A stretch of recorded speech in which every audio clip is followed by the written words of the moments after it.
Press మిత్రులకి నమస్కారం. Print and electronic media, if any social media. This is Jupudi Prabhakar Rao, YSR Congress party Andhra Pradesh SC cell president and ex-MLC and former advisor to the AP government. ఆంధ్రప్రదేశ్లో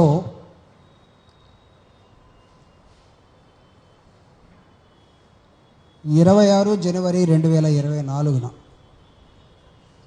ఒక ఆర్డినెన్స్ని assigned lands మీద తీసుకురావడం జరిగింది. ఈ ordinance తర్వాత దాని మీద తీసుకున్నటువంటి అధికారులు కానీ, ఎక్స్పర్ట్స్ కానీ, మిగతా లెజిస్లేచర్ కానీ 1977కి ముందు 77 తర్వాత నిరుపేదలకి, నిరుపేద రైతులకి ఇళ్ల స్థలాల కోసం కానీ, వ్యవసాయ భూమి కోసం కానీ ప్రభుత్వం ల్యాండ్ని అసైన్ చేస్తుంటే వాటిని వాళ్ళు ఎవరికి అమ్ముకోకూడదు అనే ఒక రూల్ తోటి ఆ రోజు ల్యాండ్ని అసైన్ చేయడం జరిగింది. ఇది మీ అందరికీ తెలుసు. ప్రెస్ మిత్రులు చాలామంది నా సోదరులు ఇక్కడే ఉన్నారు కాబట్టి, నేను కౌన్సిల్లో ఉన్నప్పుడు కూడా 2007 నుంచి 2015 దాకా కంబైన్డ్ కౌన్సిల్లో, అసెంబ్లీలో కానీ చాలాసార్లు దీని మీద చర్చ జరిగాయి. హైదరాబాదులో ఎక్కడైనా పొరపాటున ఒక 100 గజాలు, ఒక 50 గజాలు ఇళ్ల స్థలాల కోసం ఇచ్చుంటే విపరీతంగా పెరిగిపోతున్నటువంటి హైదరాబాదు ల్యాండ్ వాల్యూ పక్కనున్న వాళ్ళు 100 గజాలని ₹1,00,00,000 అమ్ముకుంటే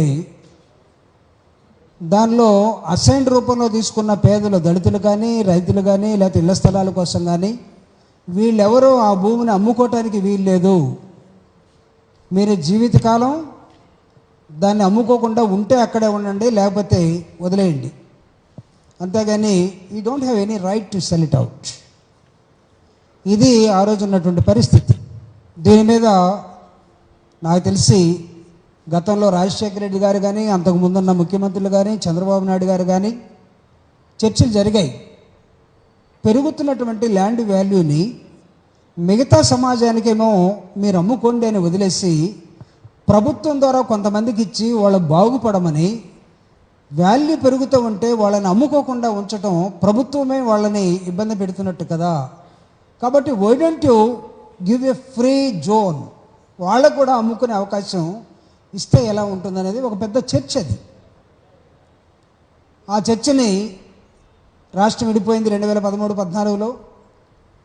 2014లో అక్కడ చంద్రబాబు నాయుడు గారు రావటం జరిగింది.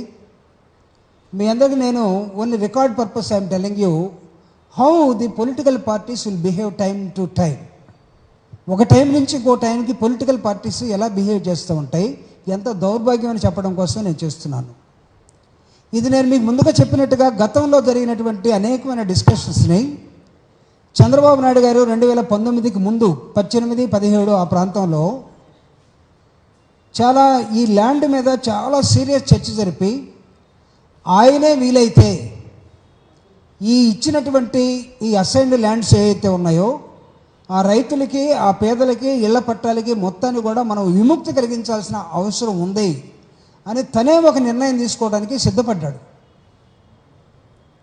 కానీ సబ్సిక్వెంట్గా ఎన్నికలు వచ్చాయి, ఆ ప్రభుత్వం దిగిపోయింది. వైఎస్ఆర్ కాంగ్రెస్ పార్టీ జగన్మోహన్ రెడ్డి గారు అధికారంలోకి రావడం జరిగింది.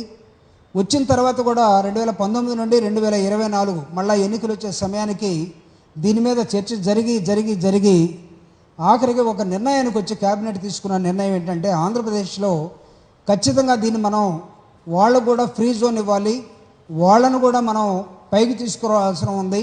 అయితే ఈ అసైన్డ్ ల్యాండ్స్ ఎవరికన్నా నోటరీ ద్వారా కానీ ఎవరికైనా చేతులు మారుంటే వాళ్ళ పేర్లకి ఎవరికి ఇచ్చేది ఉండదు.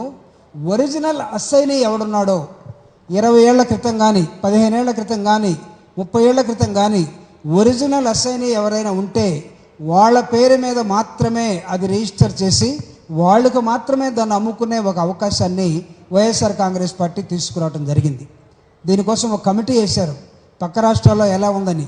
ఆ కమిటీ ధర్మాన ప్రసాద్ గారి నాయకత్వంలో ఆ కమిటీ మొత్తం ఒరిస్సా, తమిళనాడు, కర్ణాటక ఇవన్నీ తిరిగింది, ఈవెన్ తెలంగాణ ఆల్సో.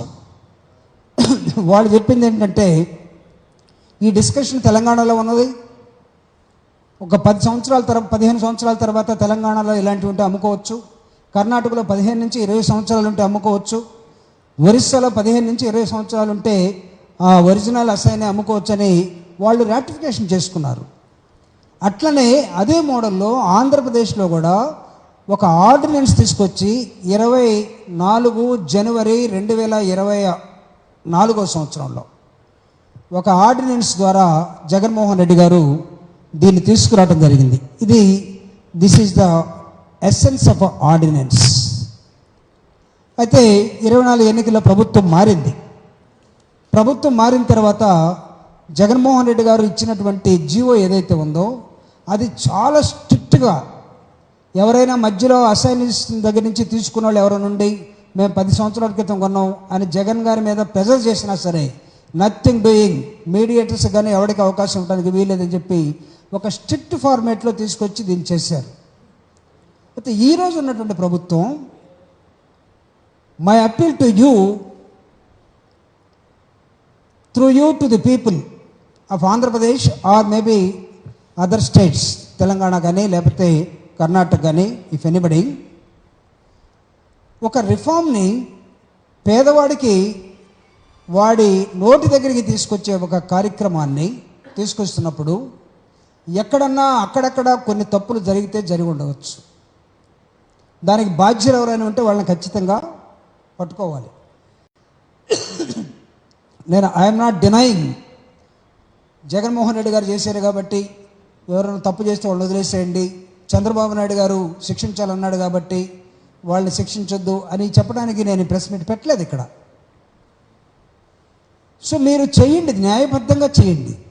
కానీ నిన్న ఏపీ గవర్నమెంట్ ఒక జీవోని తీసుకొచ్చింది. శ్రీనివాస్, నీ దగ్గర ఆ జీవో నీ దగ్గర ఉన్నట్టు. ఈ జీవో ఏం చెప్తుందంటే, ఈ జీవో ఈ అసైన్డ్ ల్యాండ్ విషయంలో అసలు మొత్తం గందరగోళం జరిగిపోయిందట. కాబట్టి చేసిన రిజిస్ట్రేషన్లు ఏమైనా ఉంటే ఆపేసేయండి, ఫ్యూచర్లో రిజిస్ట్రేషన్ చేయొద్దు. సబ్ రిజిస్ట్రార్కి మొత్తానికి కూడా వైర్లెస్ మెసేజ్ ఇచ్చేశారు, తహసీల్దార్లకు ఇచ్చేశారు. వాళ్ళు చేయాలనుకున్న చట్టాన్ని జగన్మోహన్ రెడ్డి గారు చేశారు కాబట్టి ఇక్కడ మొత్తం ఏదో అక్కడ మదనపల్లిలో ఏదో రికార్డులు తగలబడ్డాయంట, విశాఖపట్నంలో ఏదో జరిగిందట, కాబట్టి ఇటు మొత్తాన్ని ఆపేసేయండి అని ఒక జీవోని నిన్నగాక మొన్న రిలీజ్ చేశారు. This is on 10th August, ఈరోజు 12th ఆగస్ట్. ఈ జీవో ఇచ్చిన 2 రోజుల తర్వాత నేను మాట్లాడుతున్నాను మీతోటి. కారణం ఏంటంటే, ఎన్నికల సమయంలో మేనిఫెస్టోలో తెలుగుదేశం పార్టీ ఆకాశంలో అమ్మ మనకు అన్నం పెట్టేటప్పుడు పిల్లవాడు అన్నం తినకపోతే చందమామ చూపించేది. ఎన్నికల సమయంలో మనకు చందమామను కిందకు తీసుకొస్తామని చెప్పాడు. చంద్రయాన్ మీద పోయిన వాళ్ళు ఏమయ్యారో తెలియదు, కానీ ఆయన మాత్రం అన్నీ తీసుకొస్తానన్నాడు. ఇప్పుడేమో ఇవన్నీ చేయాలంటే మతిపోతుంది, ప్రజలు మీరే ఆలోచించాలని చెప్తా ఉన్నాడు. పెన్షన్లు తప్ప దేనికి డబ్బులు లేవనే ఒక ఆలోచన. ఎస్, అబద్ధాలు అమ్ముడుపోయాయి, ప్రజలు నమ్మారు, ప్రజలందరూ కూడా బాధపడుతున్న నేపథ్యం. ప్రజలు రివోల్ట్ కాకముందే వీళ్ళు ఏం చేస్తున్నారంటే, గత ప్రభుత్వంలో మొత్తం అవినీతి జరిగిపోయింది కాబట్టి ఆ అవినీతి మీద శ్వేతపత్రాలని తయారు చేసి ఒక్కొక్క శ్వేతపత్రాన్ని ఒక వారం రోజులు 10 రోజులు అసెంబ్లీ జరిగినప్పుడల్లా పెట్టి అసలు చేయాల్సిన పని మొత్తాన్ని కూడా పక్కన పడేసే ఒక నేపథ్యంలోకి ఈరోజు అక్కడ ఉన్నటువంటి పార్టీ రావటం జరిగింది. వైఎస్ఆర్ కాంగ్రెస్ పార్టీ అడుగుతూ ఉంది, మొత్తం మీద వైఎస్ఆర్ కాంగ్రెస్ పార్టీ తీసుకున్నటువంటి ఈ నవరత్నాల కోసం, పేదలందరికీ ఇళ్ళు, వీటన్నిటి కోసం సేకరించినటువంటి ల్యాండ్స్ కానీ 32 లక్షల ఇళ్ల స్థలాల్ని రాష్ట్ర ప్రభుత్వం పేదలకు ఇస్తే వాటన్నిటి మీద కన్నేసి ఇప్పుడు వాటిని ఎక్కడో అగమ్య గోచరంగా తయారు చేశారు. దాదాపు 1,80,000 రూపాయలు ప్రభుత్వమే డబ్బిచ్చి ఇల్లు కట్టుకోమన్నది. 35,000 రూపాయలు బ్యాంకు లోను కూడా సున్నా వడ్డీతోటి తయారు చేసింది. అవన్నీ పక్కన పడేశారు. సో పేదలకి అసైన్డ్ ల్యాండ్ ద్వారా వచ్చినటువంటి ఇళ్ళు కానీ, భూమి కానీ మొత్తాన్ని కూడా గందరగోళంలో పడేసి ప్రతిరోజు మీరు ఇచ్చినటువంటి హామీల్ని నెరవేర్చకపోగా ప్రజలు అడుగుతారని దాన్ని పక్కన నెట్టేయటం కోసం ఈరోజు కొత్త జీవోని తీసుకొచ్చి జగన్మోహన్ రెడ్డి గారు చేసినటువంటి ఈ అసైన్డ్ ల్యాండ్స్ అన్నీ కూడా లోపభూయిష్టంగా ఉన్నాయి. వాటిని మళ్ళీ మేము చెప్పేంత వరకు ఈ లోపల ఏం చేస్తున్నారంటే తెలుగుదేశం పార్టీలు అందరూ కూడా, అక్కడ లోకల్ నాయకులందరూ కూడా ఈ ల్యాండ్స్ మీద వాలిపోయారు. పేదల్ని బెదిరిస్తున్నారు. 10 రూపాయలకో పరకకో ఇచ్చేసి కొనేసి ఇది నేను చెప్తే మీకు వస్తుంది. గతంలో ఆ ప్రభుత్వం వాడు చెప్పాడేమో నథింగ్ డూయింగ్, అందరినీ మార్చేసాం, కలెక్టర్ లేడు, ఎంఆర్ఓ లేడు, ఆర్డీఓ లేడు, రికార్డులు కూడా తగలబడిపోయినాయి, కాబట్టి ఈరోజు నేను చెప్తేనే వస్తుందనే ఒక మాయలోకి తీసుకెళ్ళిపోయారు. వైఎస్ఆర్ కాంగ్రెస్ పార్టీ అడుగుతుంది, ఒకవేళ నిజంగా మీకు ఎక్కడైనా లబ్ధిదారులు కాకుండా ఎక్కడైనా అన్యాక్రాంతం అయింటే yes take action on this. కానీ పేదవాడు నోరు కొట్టడం ఎంత అన్యాయం ఇది. ఈ అసైన్డ్ ల్యాండ్స్ మీద మీరు చేయాలనుకున్న దాన్ని మీరు చేయకపోగా జగన్మోహన్ రెడ్డి గారు చేశారన్న సంగతి చిత్తశుద్ధితో దాన్ని కూడా ఓర్చుకోలేక మీరు దీన్ని అడ్డం పెట్టి మీ అసలు పథకాలని నెరవేర్చలేని దశలోకి వెళ్ళిపోయిన నేపథ్యంలో ప్రజలు అడుగుతూ ఉన్నారు, మా అసైన్డ్ ల్యాండ్స్ని మేము అమ్ముకునే హక్కు మాకు ఇవ్వాల్సిందే. ఎన్నిసార్లు మీరు సబ్ రిజిస్ట్రార్ ఆఫీస్కి మీరు ఆదేశాలు ఇస్తారు, ఒకసారి ఇవ్వమని, ఒకసారి రిజిస్టర్ చేయమని, ఒకసారి చేయొద్దని. ఈ విధంగా చేసినప్పుడు మొత్తం వీళ్ళంతా కూడా ఎస్సీ ఎస్టీలు బీసీల దగ్గర మోసం చేస్తున్న విధానాన్ని వైఎస్ఆర్ కాంగ్రెస్ పార్టీ చాలా సీరియస్గా దీన్ని ఖండించి అసైన్డ్ దారులు ఎవరైనా ఉంటే వాళ్ళు ఎవరికీ నష్టం లేకుండా పగడ్బందీగా అందరు సీనియర్ అధికారులు, న్యాయ నిపుణులు, సీనియర్లు అందరు కలిసి కూర్చొని ఏర్పాటు చేసినటువంటి ఒక చట్టాన్ని ఈరోజు మీరు మార్చాలని ఒక నెపంతో చేస్తున్నటువంటి విధానం ఏదైతే ఉందో దీన్ని చాలా సీరియస్గా మేము ఖండిస్తూ ఉన్నాం. For example, let me tell you one thing. Telangana in the similar lines also as a policy of assigning land to eligible beneficiaries which can be converted to freehold after a certain period. ఈ certain period అని చెప్పారు, అది ఎంత అని చెప్పలేదు తెలంగాణలో. But Odisha free hold after 20 years అని చెప్పింది. Karnataka you can make it as a free zone after 15 to 20 years. So ఇన్ని రాష్ట్రాలు చెప్పిన తర్వాత మీరు చేయాలనుకొని చేయలేక వదిలేసిన దాన్ని ఇప్పుడు జగన్మోహన్ రెడ్డి గారు చేస్తే దీన్ని మొత్తం అంతకుముందు చుక్కల భూములకు సంబంధించి చంద్రబాబు నాయుడు నిషేధిత జాబితాలో 22A పెడితే వైఎస్ఆర్ కాంగ్రెస్ పార్టీ వాటిని తీసేసింది. 97,000కు పైగా ఉన్న కుటుంబాలకి 2,06,171 ఎకరాలకు సంబంధించి చుక్కల భూముల్ని వారి పూర్తి హక్కులు వాళ్ళకి వచ్చినట్టుగా చేసింది. 2,06,151 మందికి. అంటే ఇప్పుడు ఈ 2,06,171 మంది దగ్గర నుంచి రిజిస్ట్రేషన్ అయినవి ఇవన్నీ కూడా మీరు ఆపే, వీళ్ళు ఏమైపోవాలి? వీళ్ళందరూ నిరుపేదలే కదా. వీళ్ళందరూ 100 గజాలో లేకపోతే 1 ఎకరానో లేకపోతే 2 ఎకరాలనో ప్రభుత్వం ఇచ్చిన దాని మీద దాన్ని వాల్యూ పెరుగుతుంది కాబట్టి భూమి అవుతా ఉంది ల్యాండ్ ఎక్కడైనా సరే. అందుకే కదా డాక్టర్ బాబాసాహెబ్ అంబేద్కర్ ఈ దేశంలో స్వతంత్రం రాకముందు ఒక ల్యాండ్ సర్వే జరిగింది, స్వతంత్రం వచ్చిన తర్వాత ఈ దేశంలో ల్యాండ్ సర్వే జరగాల్సిన అవసరం ఉంది, చేయండి ల్యాండ్ సర్వే అంటే 76 సంవత్సరాలు ఎవడు పట్టించుకున్నాడు ఈ దేశంలో? ల్యాండ్ ఎవడి చేతుల్లో ఉంది? మీరు ల్యాండ్లెస్ పీపుల్ని అడుక్కు తినేవాళ్ళగా తయారు చేసి జీవితకాలం ఓ పక్క చెప్తా ఉంటారు, మళ్ళా ఇంకొక 40 సంవత్సరాలు అయిపోతే మనం డెవలప్డ్ కంట్రీ అవుతామని. ఎట్లా అవుతాడా? అడుక్కు తినే దేశం అవుతుంది ఈ విధంగా చేసుకుంటూ పోతే. మీరింత డిస్క్రిషనరీ ఈ దేశాన్ని పరిపాలించడం అంటే నాకు తెలిసి ల్యాండ్ ఇష్యూస్ సాల్వ్ చేయకుండా పేద వర్గాలను అడ్రస్ చేయకుండా మీ ఇష్టం వచ్చినట్టు కూడా మీ సొంత చట్టాలని మీ తాతల ముత్తాతల మనువాదులు ఉన్న వాళ్ళందరూ తీసుకొచ్చి ఇక్కడ పెట్టి వీళ్ళని తొక్కి వీళ్ళని మాట్లాడకుండా చేసి ఏమైనా చేయాలనుకుంటే కుదరదు. ఓ పక్క చూడండి, పొరుగునున్న రాష్ట్రాల ప్రధానమంత్రులే పారిపోతున్నారు. I'm sorry, I'm not inviting, but I'm not this thing also. That day should not come to the India. Like మన దేశానికి అలాంటి పరిస్థితి రాకూడదని నేను చెప్తున్నాను. హసీనా, బంగ్లాదేశ్, శ్రీలంక, నైబరింగ్ కంట్రీ ఏమైపోయారు? అక్కడున్న ప్రధానులు వీళ్ళందరూ కూడా ఎందుకు పారిపోయారు? ఎందుకు మిలిటరీ దిగింది? తర్వాత ఎందుకు ఇంటలెక్చువల్స్ వస్తున్నారు? What right you people have got in to kill the democracy? మనుషుల రైట్స్ని, మాకున్న హక్కుల్ని, 70 ఏళ్ళలో ఇచ్చినటువంటి భూమిని ప్రభుత్వం ఒక చట్టం చేసి అమ్ముకుండ్రా, బాగుపడండ్రా, పిల్లలను చదివించుకుండ్రా, అవసరమైతే చేసుకోండి అని ఒక లిబరల్గా ఒక ఫామ్ చాలా సంవత్సరాల తర్వాత తీసుకొస్తే దానికి మళ్ళీ కొర్రీలా? What nonsense. Do call it as a governance? దీన్ని గవర్నెన్స్ అని పిలుస్తామా? వ్యక్తుల మీద వ్యతిరేకతతో, పార్టీల మీద వ్యతిరేకతతో గవర్నెన్స్ని మీరు చేయాలనుకుంటే అందుకే సో బ్యాక్వర్డ్.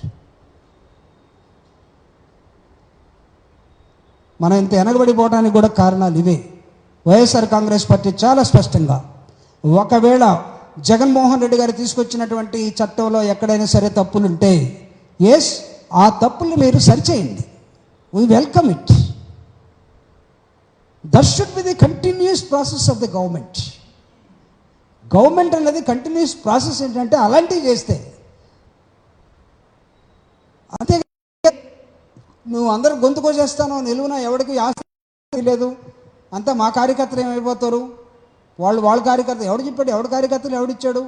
ఒకవేళ ఎవడైనా ఈ పేరుతోటి ఎక్కడైనా సరే పేదల భూముల్ని ఎవడైనా సరే, అది మా పార్టీ వాడైనా సరే అమ్ముకొని, లేకపోతే వాళ్ళ దగ్గర నుంచి బెదిరి తీసుకుంటే వాడిని ఉరి తీయండి.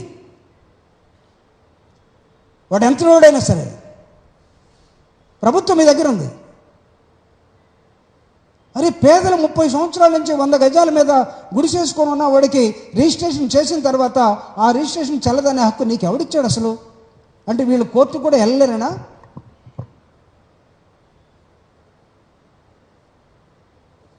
శాతగాని వాళ్ళంతా కూడా పరిపాలనలోకి వస్తే ఎట్లానే ఉంటుంది. I'm sorry. Do governance in a better way if you can. If you don't know how to rule, better to get on. దిగిపోవటం మంచిది, ప్రజలు తిరుగుబాట్లు వచ్చే ముందు. కాబట్టి వైఎస్ఆర్ కాంగ్రెస్ పార్టీ అడుగుతూ ఉంది. మహారాష్ట్రలో, తెలంగాణలో, ఒడిస్సాలో ఒక టీము మొత్తం తిరిగి చేసినటువంటి ఒక ఆర్డినెన్స్, తద్వారా వచ్చినటువంటి ఒక జీవో గవర్నర్ ద్వారా దీన్ని మొత్తాన్ని తిరిగి తోడి మీ ఎన్నికల మేనిఫెస్టోల్ని మీరు ప్రజలకి ఇవ్వలేక, చెప్పలేక, దీన్ని అడ్డం పెట్టుకొని బూచిని చూయించి మానేసే విధానం మానుకొని ప్రజల్ని ఏ విధంగా కాపాడాలో చూసుకోవాలని తెలుగుదేశం పార్టీకి తెలియజేస్తూ, వైఎస్ఆర్ కాంగ్రెస్ పార్టీ ఒకవేళ పేదవాడ హక్కుల్ని ఉన్నటువంటి ప్రభుత్వం తీసివేస్తుందంటే పేదల పక్షాన్ని నిలబడి జగన్ నాయకత్వంలో పోరాటం చేస్తుందని తెలియజేస్తూ ముగిస్తూ ఉన్నాను. Thank you very much. Any questions?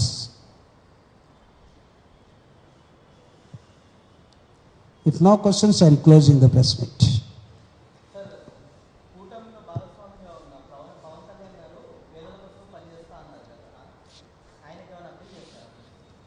Yes, we appeal ఆయన పవన్ కళ్యాణ్ గారికి కూడా.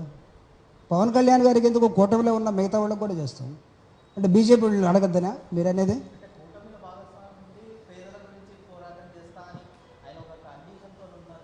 అదే ఎస్, మేము అప్పీల్ చేస్తాం. అంటే నేను సెకండ్ క్వశ్చన్ మిమ్మల్ని అడుగుతున్నా, అంటే బీజేపీ వాళ్ళు కూడా ఉన్నారు కదా, వాళ్ళని అడిగి కూడా లాభం లేదనా? అంటే వాళ్ళని అడగమంటావు వద్దంటావా? అంతేగాని నీకు